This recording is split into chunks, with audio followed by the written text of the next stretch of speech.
سب سے پہلے السلام علیکم ورحمۃ اللہ وبرکاتہ۔ ہمارے اس یوٹیوب چینل ہماری دنیا کے معزز خواتین و حضرات، تاریخ عالم آج تک بے شمار تحریکوں اور تنظیموں سے روشناس ہو چکی ہے، اور ہمارا نت نئے روز ناموں سے موسوم عجیب و غریب عزائم و نظریات سے حامل تنظیموں سے واسطہ پڑتا رہتا ہے۔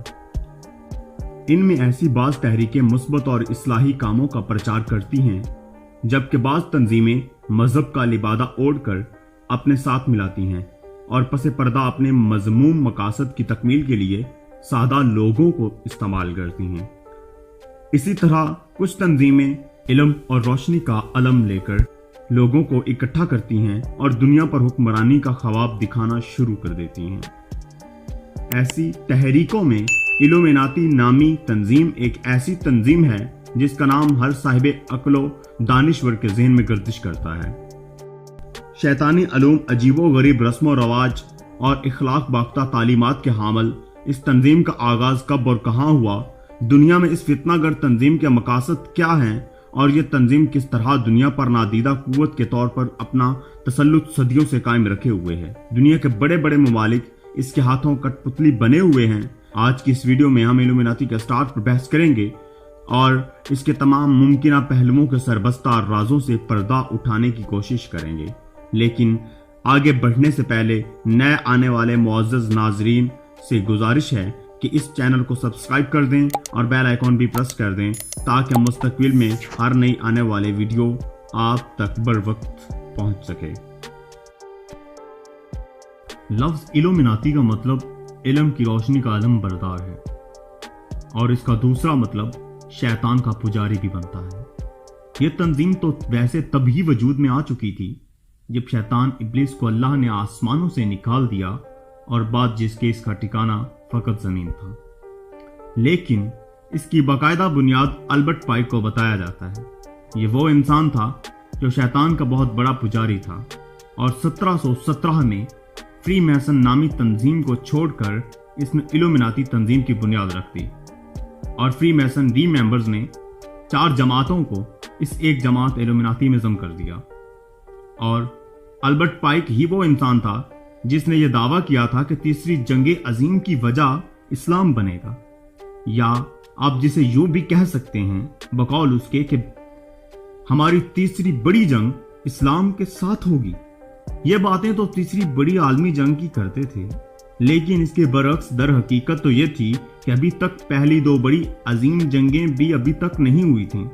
بالآخر دوستو، اس تنظیم کی نمائندگی اختیار کرنے کے لیے باقاعدہ حلف اور شیطان کی ربوبیت کا اقرار کرنا پڑتا ہے، یعنی شیطان کو اپنا رب ماننا پڑتا ہے، اور یہ وعدہ کرنا پڑتا ہے کہ اب سے میرے جسم و جان اور روح کا مالک فقط شیطان ہے، یعنی یہ روح اس کو بیچ دینی پڑتی ہے، اور اس طرح شیطان ان کی زندگیوں سے یوں جڑ جاتا ہے کہ جیسے انسان کے جسم کا کوئی حصہ اس سے جڑا ہوتا ہے۔ دوسری اہم بات یہ ہے کہ تمام تر عبادات محض شیطان کے لیے ہوتی ہیں، سجدہ کرنے سے لے کر انگلیوں اور تکونوں یا احرام مصر کے عجیب و غریب نشانات بنانے تک، اور جانوروں کے ساتھ ساتھ انسانوں تک کی قربانیاں کرنے سے بھی دریغ نہیں کیا جاتا۔ یہ لوگ شیطان کی خوشنودی اور اس سے طاقت حاصل کرنے کے لیے ہر وقت اپنی تسبیح پر شیطان کا نام لیتے ہیں اور اسے غائبی مدد مانگتے ہیں۔ خواتین و حضرات، اس تنظیم کے شیاطین بھی بڑے عجیب و غریب ہیں۔ ان کا پہلا شیطان لوسیفر ہے، اور غالب گمان یہی ہے کہ یہ ابلیس یعنی شیاطین کا خدا ہے، اور یونانی مائتھولوجی میں اس کو اوریونسی کہا جاتا ہے، جو کہ ان کے مطابق سب سے بڑا سمندری خدا ہے، اور حدیث میں بھی ہے کہ شیطان اپنا تخت سمندر پر بچھاتا ہے۔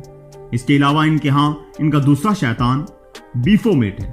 اس کی شکل بکرے سے مشابہت رکھتی ہے۔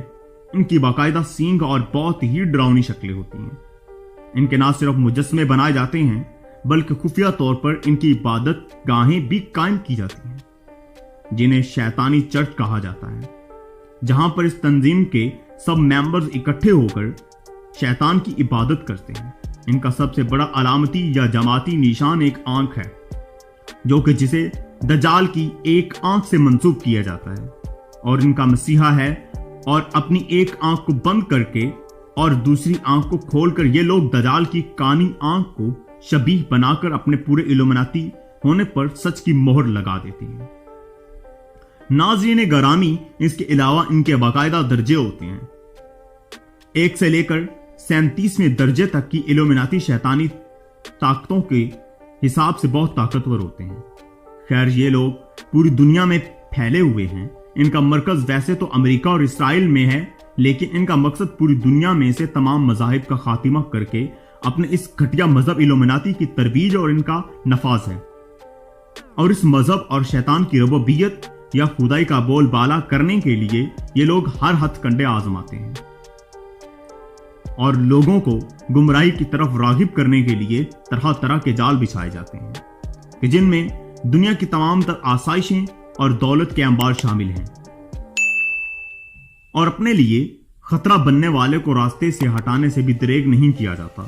اس وقت دنیا کے تمام بڑے بڑے لوگ ان کی زد میں ہیں۔ ان لوگوں کا مقصد اس وقت دنیا میں لادینیت، الحاد، ارتداد اور دوہریت کو فروغ دینا ہے۔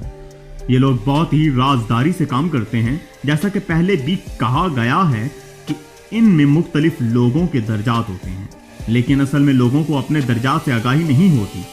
عام لوگوں کو یہ بہترین اخلاقی روایات و اقتدار پر مشتمل رویہ پیش کرتے ہیں۔ صبر، برداشت، امن، محبت، انسانی اخوت، بھائی چارہ، آزادی مذہب سے بالاتر انسانیت، سائنسی ترقی، انسانی ارتقاء، تہذیب، گلوبل ثقافت اور انٹریکشن مابین اقوام عالم وغیرہ وغیرہ، یہ اصلاحات ان کے خاص ہتھیار ہیں۔ ان گروپس کے ارکان عام طور پر اپنی سرگرمیاں خفیہ رکھتے ہیں۔ شروعات میں اپنے مذہب کے مقدس کتابوں اور پیغمبروں کے نام پر حلف اٹھایا جاتا ہے کہ وہ تنظیم اور لات میں ہر درجہ رازداری برتیں گے، حتیٰ کہ اپنی اولاد سے بھی چھپائیں گے۔ اس کے علاوہ نئے ارکان کی اس طرح سے برین واشنگ کی جاتی ہے کہ انہیں علم میں بھی نہیں ہوتا اور وہ دھیرے دھیرے مذہب سے برگشتہ ہوتا چلا جاتا ہے اور الحاد اور دوہریت کی طرف چل نکلتا ہے، اور یوں اسے پتا بھی نہیں چلتا کہ وہ کب شیطان کا پجاری بن چکا ہے۔ خواتین و حضرات، ایک اور بات نوٹ کر لیں کہ یہ تنظیم باقاعدہ بین الاقوامی سطح پر جاسوسی اور ثالثی عناصر پر بھی کام کرتی ہے۔ اس کے بارے میں کہا جاتا ہے کہ یہ جہاں بھی رہتے ہیں وہاں مستقبل میں ہونے والی جنگوں کی تیاری کرنے کے لیے بڑے بڑے بینکرز تعمیر کرتے ہیں، اور یہ بینکرز اتنے بڑے ہوتے ہیں کہ ایک بینکر میں 5000 لوگ 10 سال تک زندہ رہ سکتے ہیں، اور ہارپ ٹیکنالوجی مشین کو بھی وہاں رکھا جاتا ہے جس سے زلزلے اور سونامی طوفان برپا کیے جا سکیں۔ اور یہ بھی کہا جاتا ہے کہ صدر صدام حسین کو بھی ارجنٹینا کی ایک ایسی ہی بینکر میں رکھا گیا ہے، اور جس صدر صدام کو پھانسی دی گئی وہ اس کا ڈیمی تھا، لیکن اس اصل حقیقت کو تو اللہ ہی بہتر جانتا ہے۔ آج کے لیے بس اتنا ہی۔ اب دیجیے اجازت۔ یوٹیوب چینل ہماری دنیا کو